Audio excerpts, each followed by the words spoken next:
Hey you guys, Tennyson E Stead here, writer and director of Quantum Theory, here with actor Elinor who's playing Ro, Gerard who's playing Lee. We are some of the eight-sided players. And it's been a while since we've gone over what exactly quantum theory is, and right now, at this exact moment, it's the primary focus of all of our labor and work, so it seems like a good time to sort of back over it. So, to begin with, let me ask Elinor to tell us what's up with Chelsea and Ro and the misadventures of our heroes. Oh, well, they're best friends, and they love each other more than anybody.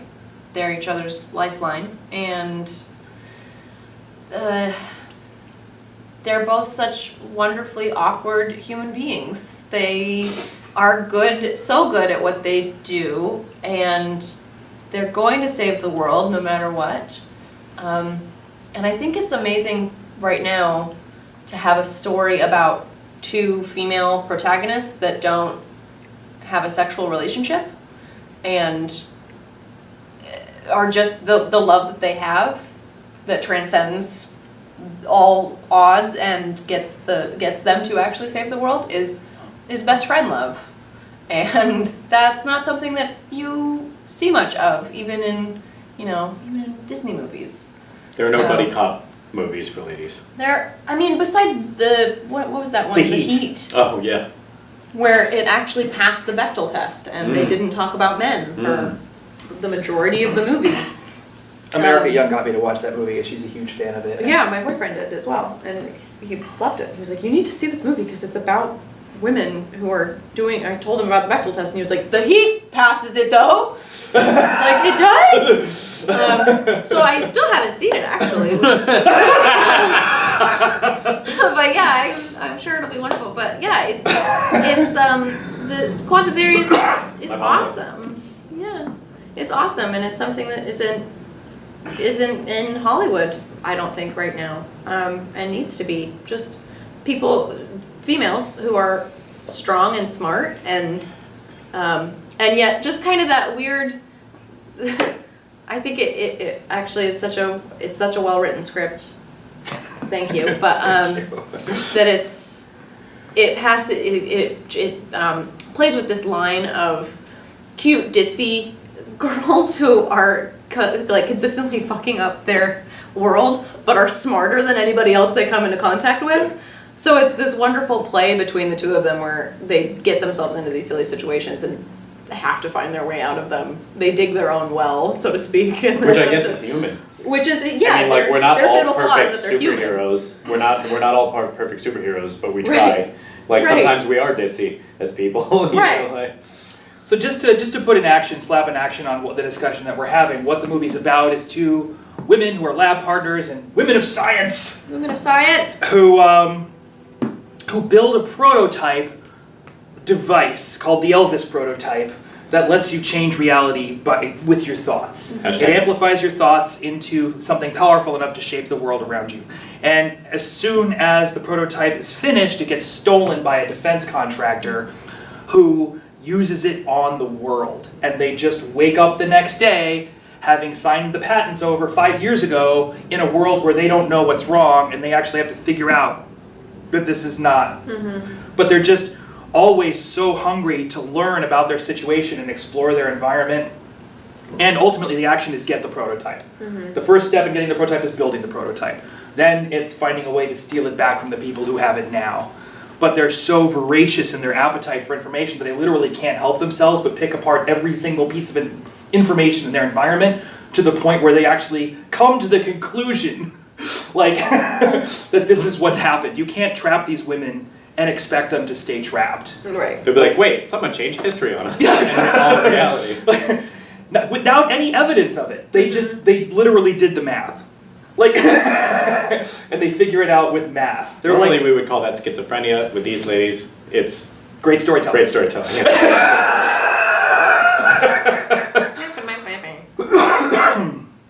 And what I like about it is that in so many stories, when this is something I've been in debates with Mark Pritchett about, he vehemently disagrees with me on this, but I find that the archetype of a strong woman in Hollywood today is of a woman who has to destroy herself to create a better world, and ends up basically with PTSD at the least at the end of the story, whether we're talking about Alan Ripley, whether we're talking about Buffy the Vampire Slayer, whether we're talking about every Mia Jovovich character, or whatever, you know, even in Terminator, Linda Hamilton. Yeah. Like, clearly a PTSD case. That woman is not all right by the end of her experience and her arc. But you look at a movie like Iron Man, and Tony Stark, in the first movie, has to engage his accountability and become a better person to solve his problem. In the second movie, he has to engage his drinking problem and his issues with his dad and become a better person to solve the problem, because the person he is at the beginning of the movie isn't strong enough. Right. It's not that he's going to carve pieces off of himself until it's done. He's actually going to go and grow into the person. And then at the end of that movie, if there is a sequel for Quantum Theory, like, it has to be something like on the level, a challenge that the Chelsea and Rowe that emerge from this story can't handle. Like, what would scare those women after all the shit that they've been through and all the shit that they've grown through? What could possibly scare them now? Like, when they've, I don't want to spoil the ending, but Spoiler. yeah, exactly. But suffice it to say, you know, Quantum Theory is at the end of the day there to entertain and make people feel good about the possibilities. So I don't think it's not unreasonable to expect that we're not just gonna like take a hammer and hit your head with it while you're sitting in the theater. We have other movies for that, which we have you know, inflict harm upon the audience movies coming. This is We've done it before with web series. We will do it again. yeah, exactly. We're not above it. We're not above it. Nope. But this is so that to me, and you know, I've been blessed and fortunate to work with actors, female actors who don't have anywhere near close to the limitations that females characters have. And it's frustrating to me. I love heist movies, and at the core, too. you know, they're fun. So John Mulaney has this really wonderful joke that he says, you know, I love Ocean's 11, and you couldn't have Ocean's 11 with women, I don't think, because two of the 11 would keep splitting off to talk shit about the other 9. And I love that joke so much, because they'd be like, you know, he's talking about breaking into a safe and being like, they just say passive aggressive comments to each other like, "Oh, I love how you just wear anything." and it's, the joke to me is so funny because it's so true, but at the same time, you wrote a heist movie that actually works, and it's not completely full of women, but it's the dynamic of women that don't have to break down necessarily in order to be built back up by somebody else usually. Yeah. You know, it's these, oh, I made the mistake. What do I do to fix it? Which is so singular, I think, and such a different story that's being told right now. I would agree with your assessment that female characters have to destroy parts of themselves in order to come back almost in a more masculine way. Especially in these sci-fi movies. Like, that means strong. To be masculine means is strong. I need which to is be not able necessarily to. the case. I mean, at all. don't get me wrong. Like, I want to be in a movie where I get to wield a machine gun and wear army fatigues and be, you know, I want to be Vasquez in Aliens. Like, that's my dream role. I wish I could do that. Hell, I wanted to be Vasquez in Are you? I know. She's so cool. When I was a kid. Oh, she's so cool. Yeah. You know, and she has to, you know, she gets to commit suicide at the end, you know? It's just You've ever been mistaken for a man? No. Have you? She's so cool. So regardless, like, that's what or being, Yeah, she does really good pull-ups. there's nothing better than that. And also, I don't think there's anything really better than being Ripley as well, just having that wonderful journey throughout that movie. Sigourney Weaver is one of those actors that just inspires you to do better work on every level. Right? I mean, Cinespi, I follow them on Instagram, and they posted a picture of Ripley with Jonesy, and I just went like this, oh. And I stopped my scrolling, you know, and I was like, there you are, you queen! Because she changed it. She fucking changed it, and Ridley Scott changed it by allowing a woman to own a movie like And that. the way she held her ground in Alien. You know, I guess that part was originally apparently written for a man, but Ridley I don't doubt Scott it, yeah. called her in and was just like, and it worked, and so, but like the fact that she sits there and she is feminine, but she's not masculine. She's just like, but she holds her ground and she speaks from her diaphragm and she never once like she's She's got good movement training too. She's so fucking graceful, and at the same time, she doesn't have to be. She's whatever, her body does whatever the fuck she like needs when the it to. guys are joshing her or something like that. When they're doing the repairs, and she's just like, yeah, whatever. Why don't you just fuck off? And like just walk in full voice and walks away. But then you get this. But then you get this Sigourney. I mean, we can go talk about Sigourney Weaver all day. But then you get her in Galaxy Quest as the busty, buxom blonde who repeats the computer. That's her job. She doesn't have another job other than. And it's so funny to see her do that. After, That's her Ghostbusters role too, a little bit. Is totally, yeah. comic foil. Yeah. Ditzy comic And she foil. gets possessed. And then she gets possessed. But that you Becomes get to see her, hypersexualized. being this hypersexualized being because, I mean, hello, hi. Yeah. But she is so powerful in all of those roles. But I don't know, I'm like, she's got such a great career. And then being the scientist in Avatar, I want her career. I'm just discovering. I'm like, oh yeah, I want to be Sigourney Weaver. Oh wait, how do I do that? This is a good start. Yeah, for sure. This is a good start on We've my got a lot of career. good stuff coming too. There's other stuff in the pipeline that I think you will find in line with that ultimate goal. And at the same time, but there's also one of the things that I'm most excited for is working with America on Smash Girl because it's physical comedy and speed.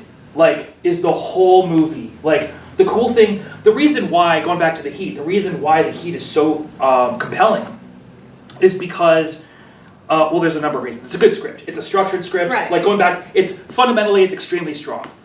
From there, what you're dealing with is a human relationship between this FBI agent and this cop where they're both such fucking idiots. Right. And so they are going to do, like, in the words of Harley Erdman at UMass, drama is when characters succeed because of their best efforts. Tragedy is when characters fail in spite of their best efforts. Comedy is when characters succeed in spite of their best efforts.